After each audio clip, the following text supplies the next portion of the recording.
మామా మొత్తానికి పాస్ అయిపోయాం. నైట్కి రెడీ అయిపో, చిల్ అవుదాం. ఈ రోజు ఎందుకు రా, సండే కూర్చుందాంలే. రే అది అఫీషియల్ పార్టీరా, ఇది అన్అఫీషియల్. నువ్వు వచ్చే చెప్తాను. అంతేనంటావా? అంతేరా. రే మామా ఒకసారి లైన్లో ఉండు.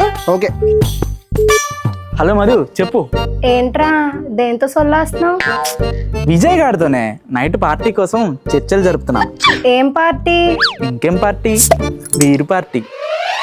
పళ్ళు రాలుతాయి. అదేంటే, నువ్వే కదా అన్నావు పాస్ అయితే తాగొచ్చని. అంటే మాత్రం తాగేస్తావా? మూసుకొని ఇంట్లో ఉండు. అబ్బా అలా అంటావేంటే, ప్లీజ్ ఒక్క బీరే. కుదరదన్నానా? నా మాట మీద రెస్పెక్ట్ ఉంటే తాకు, లేదంటే నీ ఇష్టం. ఉంటా, బాయ్. వసే వసే వసే.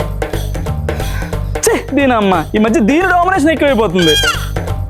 రే ఎంతసేపు ఊళ్ళో ఉండాలిరా? చెప్పి ఏ బ్రాండ్ తేవాలో? బ్రాండ్ ఏంట్రా, తాగడం చాలా తప్పు. అది మన ప్రాణానికి ముప్పు. నువ్వు ఇంటికి వెళ్ళి పడుకో. Good night.